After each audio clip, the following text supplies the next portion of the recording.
테슬라가 가야 시장이 간다. 제가 굉장히 좋아하는 어떤 아티클이라든지 리포트라든지 논문의 유형이 있는데 본인 논문의 단점, 한계성, 다음 연구자를 위한 자신의 논문의 어떤 단점들 이런 것들을 명시해 놓은 그 논문들을 저 굉장히 좋아하거든요. 근데 대부분 주식 리포트들은 그런 거 별로 없어요. 다 나 잘난, 나 했제 뭐 이런 거. 근데 오랜만에 자 오늘 나온 따끈따끈한 테슬라 리포트 한 편인데요. 본인 제가 방금 이야기한 굉장히 균형 잡힌 본인의 이 보고서의 한계도 스스로 지적을 하면서 굉장히 균형 잡힌 이런 거 좋아해요. 이런 거 좋아해. 일단 제목부터 참 좋죠. 자 테슬라 굉장히 disappointing 쿼터. 굉장히 좀 실망스러운 이 쿼터를 한 해를 보낸 거죠. 분기를. 그렇죠?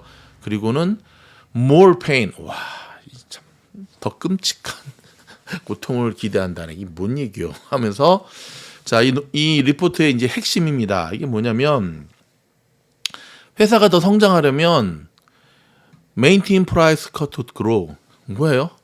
가격 인하 이 정책을 그대로 더 유지해야 된다는 거야. 와, 큰일 났네 이거. 그다음에 이제 두 번째 여기 보면은 increase competition. 그렇죠. 지금 테슬라의 경쟁 회사들의 이 경쟁이 점점 increase 가열되는 것을 지금 보고 있다는 거죠. 이거 어떻게 해야 되나? 큰일 났네. 세 번째 뭐죠?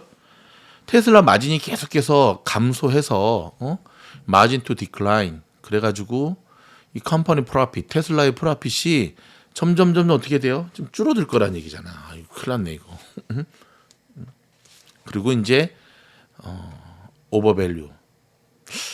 여러분 오버밸류 됐죠. 그렇죠? 테슬라는 꿈의 주식이잖아요. 좋게 말해서 성장주. 오버밸류 됐죠. 테슬라가 오버밸류 된 거를 단적으로 알 수 있는 것 중에 하나가 이제 우리 캐시 언니가 자꾸 헛소리를 하잖아요. 뭐 몇 년 안에 3,000불이 간다, 5,000불이 간다. 그러면서 자기는 계속 팔아. 참.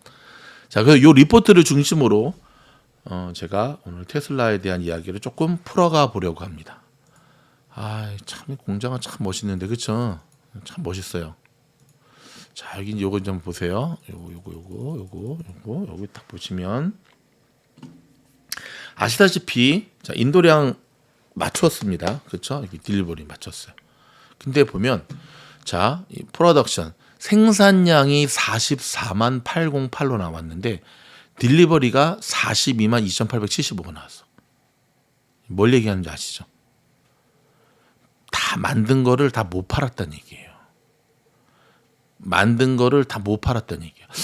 조금 이상하지 않아요? 테슬라는 그래도 아니 주문하고 막 기다리고 막 항상 이 뭐죠? 이 매뉴팩처가 딸려야 되는데 이게 뭔가 그죠? 뭔가. 자, 아시다시피 테슬라는 1분기에 44만 1,000대 차량을 생산을 했는데 44만 808을 그중에 약 95%만 인도를 했어요. 나머지 5%는 안 팔렸다는 거예요.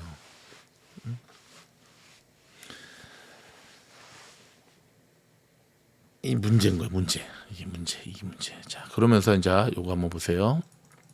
자, 이제 테슬라 경쟁 회사들의 얘기입니다. 테슬라부터 시작해서 쉐보레, 포드, 폭스바겐, 현대, BMW, 리비안, 벤츠 이렇게 딱 보면 이 경쟁 업체들이 이 경쟁 업체는 전기차 만드는 경쟁 업체들이에요.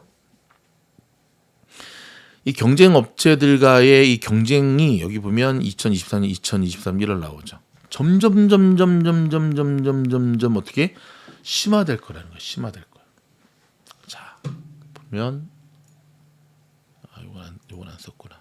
이렇게 이 얘기를 좀 제가 풀어가 드리도록 할게요.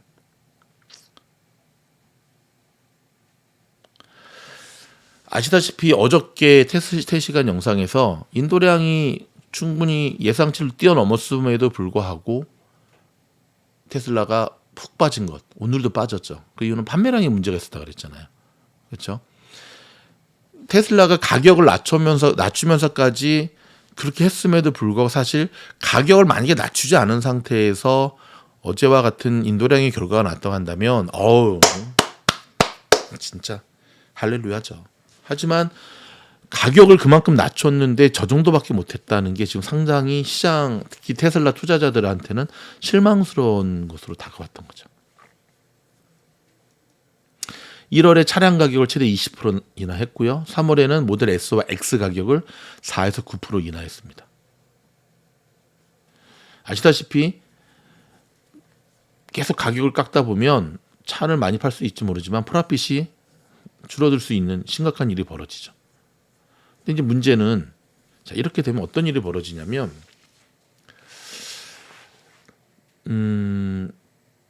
시장에 대한 점유율의 문제가 발생이 돼요. 예를 들어서 제가 미국에 처음 왔을 때 탔던 차가 이제 10년 된 캠리, 일주일 만에 멈췄죠. 도요타. 그 다음에 처음으로 뽑았던 차가 시빅, 옛날 얘기입니다. 엔진이 깨지더라고요. 지금 말고 예전에는 지금도 약간 뭐 시니어 분들은 뭐 캠리 좋아하시죠? 부품값 싸고 장고장 없고 사고 나면 죽고 차가 워낙 가벼우니까는 가스 덜 먹고 그렇죠. 그래서 제가 처음 미국에 왔을 때는 정말 이 캘리포니아 이쪽은 LA 쪽은 정말 한 집 건너 한 집이 다 캠리였어요. 뭐 지금도 캠리 많이 굴러다녀요. 시빅도 그렇고. 하지만 그렇다 하더라도 도요타와 혼다가 미국 자동차 시장을 다 지배했다라고 얘기하지는 않거든요. 바로 이 부분에 대한 얘기를 좀 하고 싶은 겁니다. 자, 여기 보시면 아직까지 테슬라는 굉장히 엄청난 비중을 차지하고 있습니다. 그렇죠? 57%. 근데 그거 아십니까? 1년 전에 74%였어요. 그게 지금 57%로 다운된 거예요. 오 마이 갓. 놀랍죠? 이 쉐보레가 GM 거거든요. GM이 8.5%, 포드가 7.7%, 폭스바겐 4.6%, 현대 3%, 현대 더 분발해야죠. BMW 2.9%, 리비안 2.6%. 와, 나 리비안이 이렇게 올라온 줄 몰랐네. 리비안이 지금 여러분 벤츠보다 더 전기차에서는 더 올라왔어요 지금. 리비안을 제가 조금 알아봤더니요. 자꾸 약속을 못 지키는데 리비안 요 회사가 얼바인에 있거든요. 얼바인에 그래서 리비안 정말 많이 굴러다니는데 시장 시장의 점유율 아까 제가 말씀드렸던 이제 혼다, 도요타 같이 전년 대비 거의 300% 가까이 늘었어요. 1년 만에 2.6%이 수치가 1년 전에보다 지금 300% 성장, 급성장.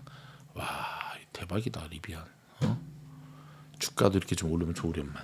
어찌 됐든 전기 트럭 분야에서는 지금 차곡차곡 도대체 사이버 트럭 왜 이렇게 테슬라가 뭔가 사이버 트럭을 내놨으면 과연 리비안이 저렇게 치고 올라올 수 있었을까? 저는 아닐 거라고 보거든요.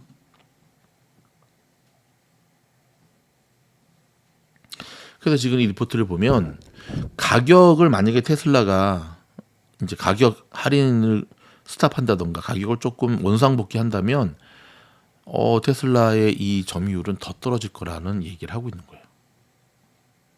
좀 심각하죠. 되게 심각한 겁니다. 여기 봅시다.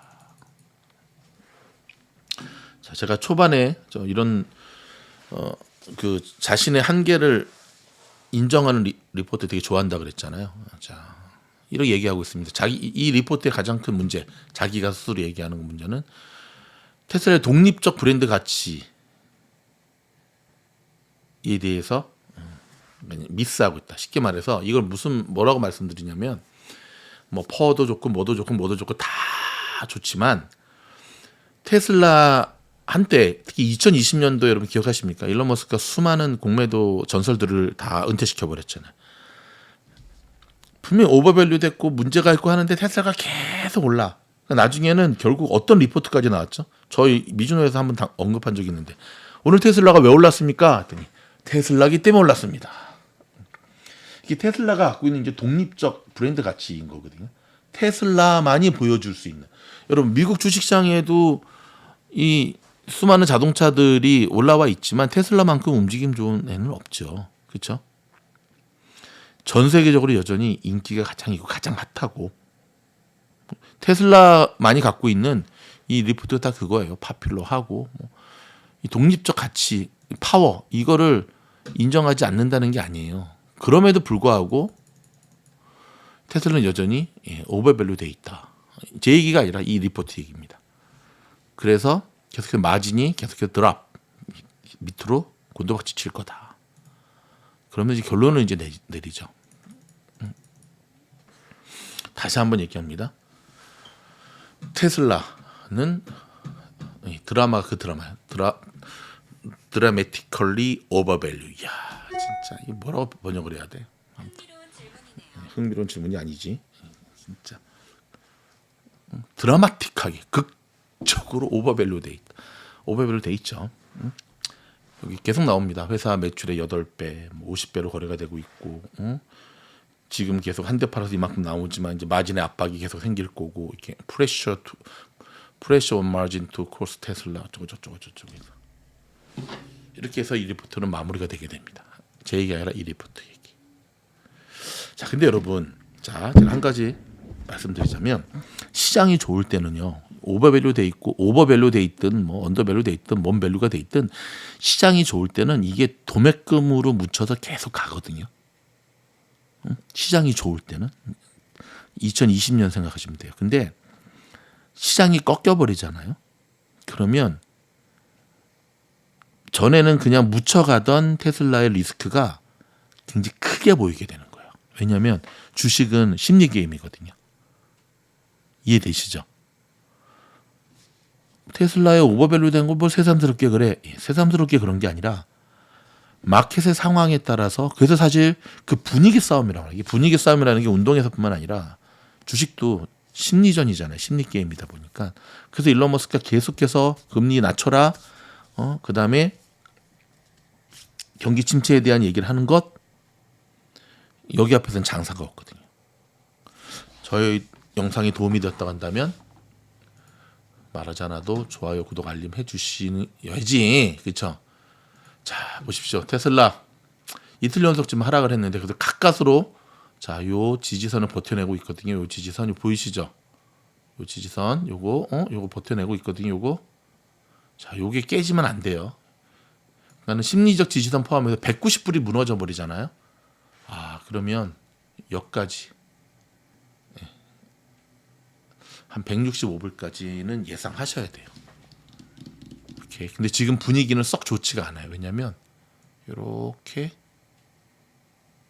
고점이 지금 계속 낮아지고 있거든요. 여기서부터 낮아지는 건 당연한 거. 이렇게 분위기가 상당히 안 좋죠. 그럼에도 불구하고 테슬라는 일반 주식과는 다르잖아요. 머스크가 헛짓거리 좀 안 하고 다시 한번 최선을 다한다면 좋은 결과 있을 수 있을 겁니다. 다음 영상에서 뵙겠습니다.